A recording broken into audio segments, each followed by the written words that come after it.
आदाब नाजरीन, आप देख रहे हैं गुलिस्तान न्यूज। अभी तक का उर्दू खबरनामा लेकर मैं आपका मेजबान गौहर कुची आपकी खिदमत में हाजिर। तफसीलात से पहले सुर्खियों पर एक नजर।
और अब पेश खबरों की तफसील। सबसे पहले श्रीनगर वादी कश्मीर से बड़ी खबर इस वक्त आ रही है कि वादी में उलमाओं की गिरफ्तारी का मामला, जहां पर PSA के तहत कई उलमाओं को गिरफ्तार किया गया है वादी के शुमाल जनूब के अंदर। वहीं ये मामला अब LG की नोटिस में जो उलमाओं का एक वफद, वो आज LG मनोज सिन्हा से मुलाकात करेंगे। उलमाओं का एक वफद LG मनोज सिन्हा से मुलाकात करेंगे। 5 रुकनी वफद LG से मुलाकात करेंगे और जो मौजूदा हालात है उस पर बात करेंगे। आपको बताते चले कि जो उलमा उन्हें गिरफ्तार किया गया है, PSA के तहत उन्हें गिरफ्तार किया गया है और इस सिलसिले में कल भी ADGP विजय कुमार की जानिब से कहा गया है कि उनके खिलाफ कुछ शिकायतें मौसूल हो रही और बार बार उन्हें इंतबाह करने के बावजूद भी वो बाज नहीं आए।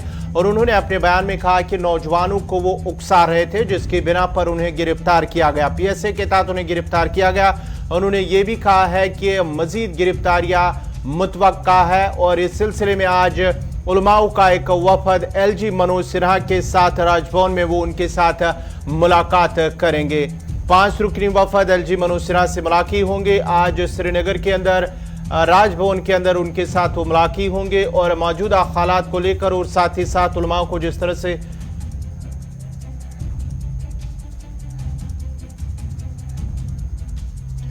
आपको बताते चले कि उलमाओं का जो वफद आज LG मनोज सिन्हा से मुलाकात करेंगे और बात करेंगे जिस तरह से PSA के तहत मुख्तलिफ इलाकों के अंदर उलमाओं को गिरफ्तार किया गया है और कहा गया है कि वो नौजवानों को उकसा रहे थे। ADGP विजय कुमार की जानिब से कहा गया है कि वो जो सबूत हमें मिले हैं उस हवाले से उस बिना पर उन्हें गिरफ्तार किया गया है, क्योंकि वो नौजवानों को उकसा रहे थे और जिसकी बिना पर उन्हें गिरफ्तार किया गया। उन्होंने कहा कि बार बार इंतबाह देने के बावजूद भी वो बाज नहीं आए और जिसकी वजह से उन्हें गिरफ्तार किया गया है। मजीद तफसीलात के लिए फोन लाइन पर इस वक्त एग्जीक्यूटिव एडिटर इशफाक गौर।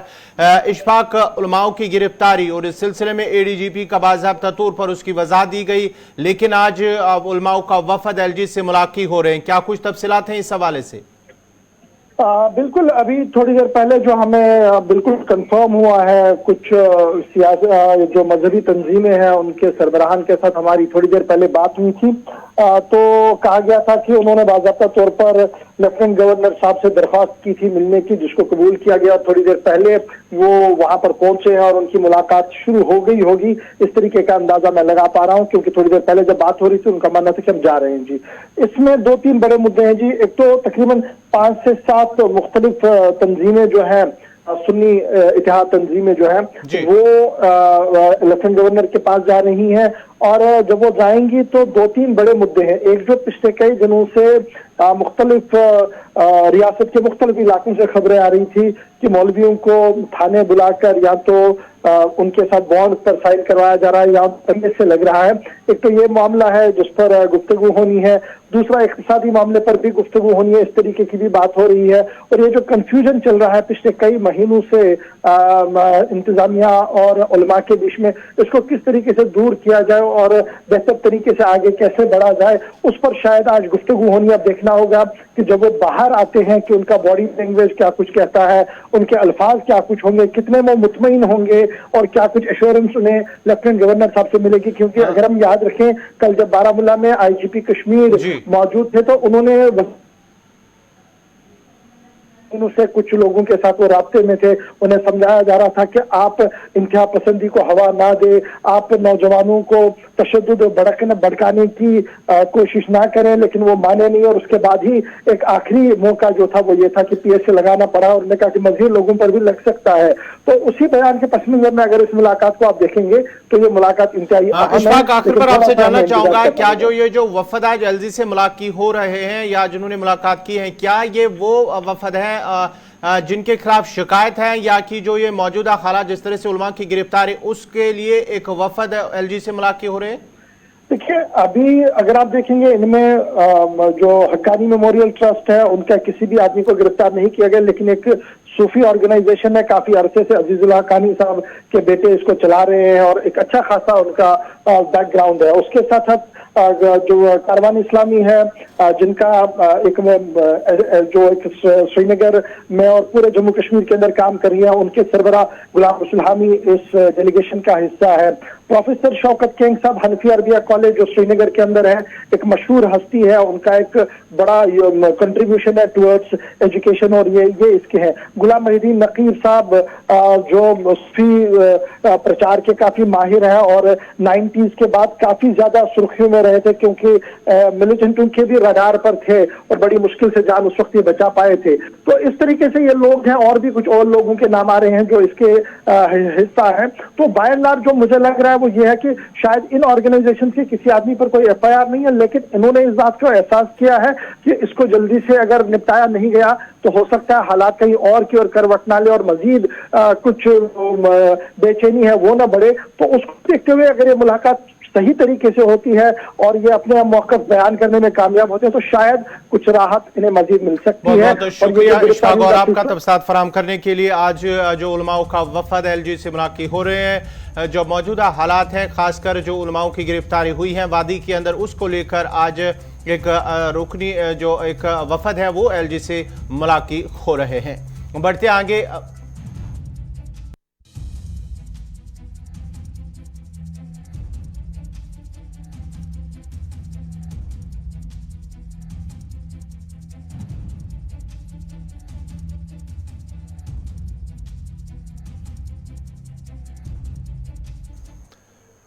बढ़ती आगे बात दिल्ली के हवाले से और साथ ही साथ जम्मू कश्मीर के हवाले से भी खबर है कि जम्मू कश्मीर में मिलिटेंसी का मुकाबला करने के लिए अब जदीद तरीन हथियारों की खरीदारी का फैसला होने जा रहा है, जिसके सिलसिले में आज वज़ीर दाखिला अमित शाह की सरबराही में एक अहम मीटिंग होने वाली है। मीटिंग में जम्मू कश्मीर पुलिस की इस तजवीज़ पर गौर किया जाएगा जिससे मरकजी ज़ेरी इंतजाम इलाके खासतौर पर वादी में मिलिटेंटों से निपटने के लिए जदीद हथियारों की खरीदारी के लिए 248 करोड़ रुपए जारी किए जाने का प्रपोजल है। मरकजी वजारत दाखिला जम्मू कश्मीर पुलिस की जदीद कारी के लिए मुख्तलिफ दीगर तजावीज़ पर भी गौर करेगी जो मिलिटेंसी से लड़ने में पेश रही। आला सतही ज़राए का कहना है कि मरकजी वजारत दाखिला में आला इख्तियाराती कमेटी आज जम्मू कश्मीर के महकमा दाखिला के सीनियर अफसरान, पुलिस के director general Dilbagh Singh, police headquarter, महकमा खजाना और दीगर के साथ एक मीटिंग करेंगे, जिस दौरान तजवीज़ पर तबादुल ख्याल करने के साथ साथ फंड्स के इजरा पर भी बात होगी। जराये के मुताबिक वजारत दाखिला को जम्मू कश्मीर पुलिस और महकमा दाखिला की तरफ से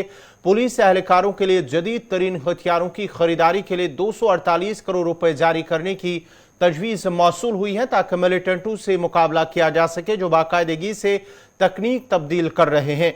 ज़राए का कहना है कि वादी कश्मीर की मौजूदा सूरत हाल को देखते हुए वजारत दाखिला जम्मू कश्मीर पुलिस और महकमा दाखिला की जानिब से 248 करोड़ रुपए के लिए हथियारों की खरीदारी की तजवीज़ को कबूल करने का इम्कान है। ज़राए ने मजीद कहा कि हतमी फैसला आज के इजलास में लिया जाएगा। मीटिंग के दौरान हथियारों की खरीदारी के अलावा जम्मू कश्मीर पुलिस के मॉडर्नाइजेशन के लिए उनके 2022-23 के मनसूबे समेत कई दीगर तजावीज़ पर भी तबादुल ख्याल किया जाएगा।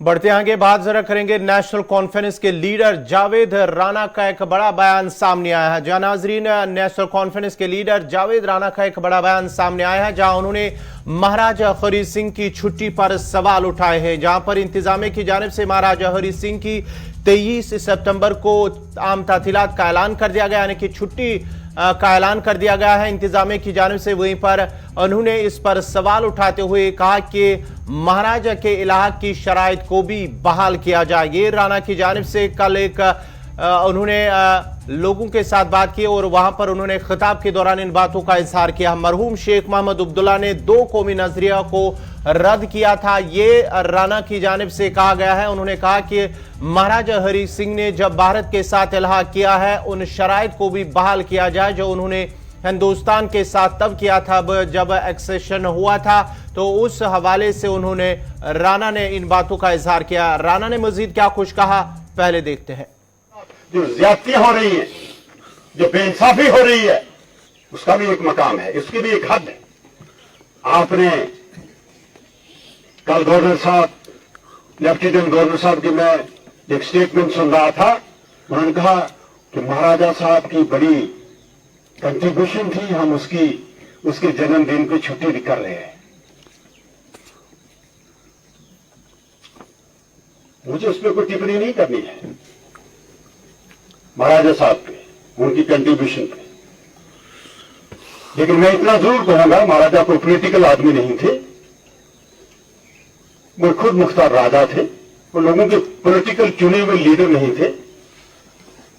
एक बात। दूसरी बात यह कि आपने जो रियासत जम्मू कश्मीर के लीडर थे, जिनको शेर कश्मीर शेख मोहम्मद अब्दुल्ला, हिंदुस्तान के प्राइम मिनिस्टर नेहरू और महात्मा गांधी और सरदार वल्लभ भाई पटेल भी शेर कश्मीर के नाम से पुकारते थे, उनकी जन्मदिन और यौम वफात पे तो आपने छुट्टी काट ली, पर महाराजा के नाम पे आप छुट्टी दे रहे हो, जो इलेक्टेड आदमी नहीं है, जो लोगों का नुमाइंदा नहीं है। दी है अगर आपने, तो मेरे साहब लोगों, वो इंस्ट्रूमेंट एक्सेशन भी जो उसने किया था वो भी बहाल करें ना। हाँ बिल्कुल हमें ठीक है, आपने उनको एहतराम, हमें भी एहतराम है, आपने उनको इज्जत दी है, लेकिन हमारा जो लीडर था, जो हिंदुस्तान का लीडर था, जिसने हिंदू मुस्लिम सिख रवायात हिंदुस्तान को वैल्यूज दी, सेकुलर वैल्यूज दी, आप उसकी छुट्टी काट रहे हो, आप उसको कह रहे हो कि उसकी कोई कंट्रीब्यूशन नहीं है, जिसने ट्रूथ थ्योरी को रिजेक्ट करके इस बड़े देश के साथ इल्हाक किया था। आप कहते हैं उनकी कोई कंट्रीब्यूशन नहीं है, आप कहते हैं महाराजा साहब की कंट्रीब्यूशन है कि उन्होंने देश के साथ इल्हाक किया, उन्होंने इन एक्सेशन, इंस्ट्रूमेंट ऑफ एक्सेशन किया था, इल्हाक किया था महाराजा साहब ने, किन कंडीशंस पे, किन शराइत पे इल्हाक किया था, आप वो भी बहाल करें ना। बिल्कुल। हाँ। उन्होंने ये तो नहीं कहा था कि आप इस रियासत को तोड़ें, यहां यूटी बनाए, उन्होंने ही तो 370 किया था। महाराजा साहब ने 1927 में तो से सब्जेक्ट लाया था, 35 से जिसको कहते थे, कि जो बात आपको पसंद नहीं है वो रिजेक्ट है, आप उसका नारा देते हैं नहीं, ये तो जो बात बीजेपी को पसंद नहीं है वो कहते हैं इंतहा पसंद लोग ऐसी बातें करते हैं, कभी पाकिस्तानी उनको बना देते।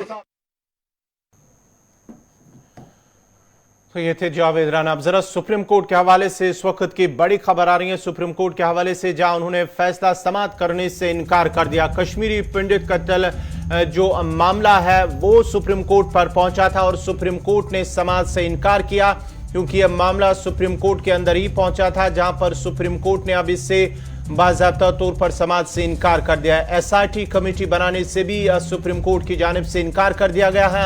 अर्जी गुजार ने एक अर्जी जो है वो अब वापस ले ली। आपको बताते चले कि सुप्रीम कोर्ट ने इस मामले पर समाअत करने से इनकार कर दिया, जहां एसआईटी जो कमेटी एसआईटी बनाने के हवाले से बात की गई थी सुप्रीम कोर्ट के अंदर, वो अब इस पर समाअत से उन्होंने इनकार कर दिया। मजीद तफसीलात के लिए फोन लाइन पर एग्जीक्यूटिव एडिटर इशफाक। और इशफाक, क्या कुछ तफसीलात है इस हवाले से? इससे पहले भी एक अर्जी दायर की गई थी सुप्रीम कोर्ट के अंदर, जहां पर उससे इनकार कर दिया समाअत से, और एक बार फिर उस समाअत पर इनकार कर दिया गया।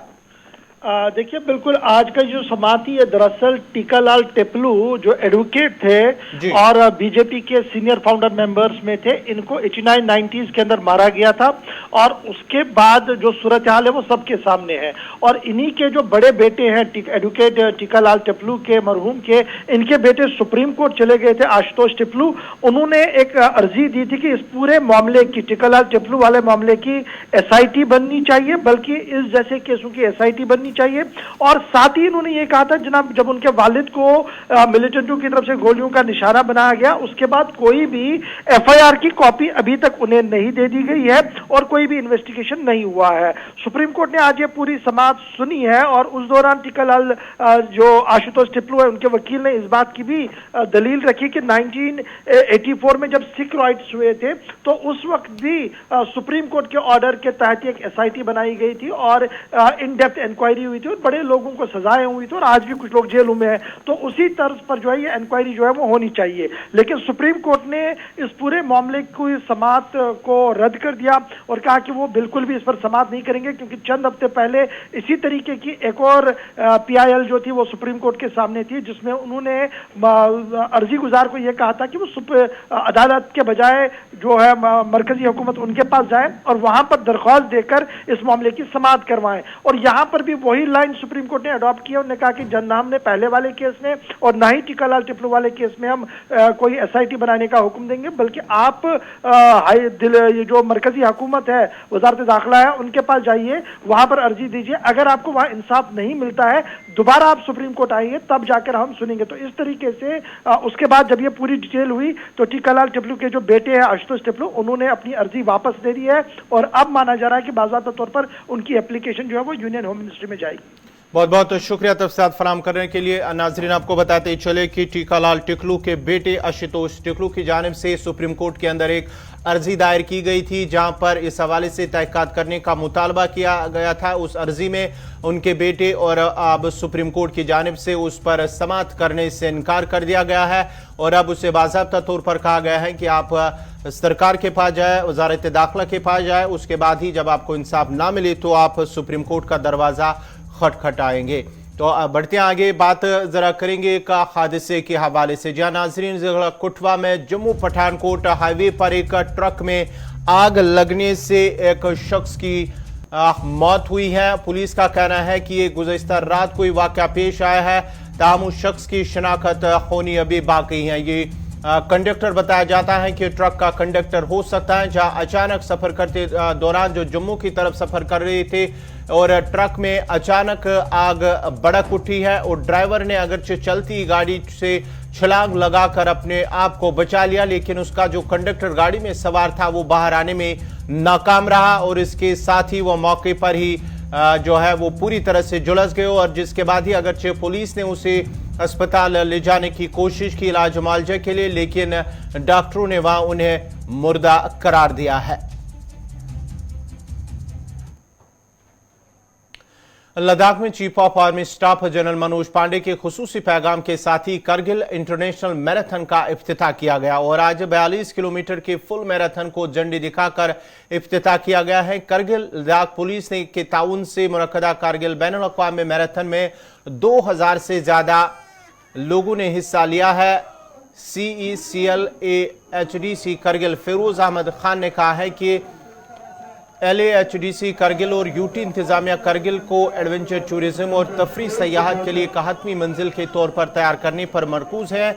LG लद्दाख के मशीर उमंग नरोला ने कहा है कि UT इंतजामिया मैराथन दौड़ के लिए लद्दाख को फरोग देने के लिए कोशा है और इस तरह की तकरीबात का इनेकाद UT एडमिनिस्ट्रेशन करगिल और लेह के दोनों अजला में किया जाता है।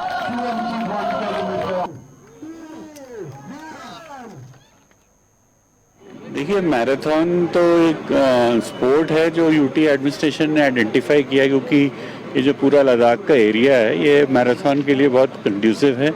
लेह में भी मैराथन है, कारगिल में भी मैराथन है।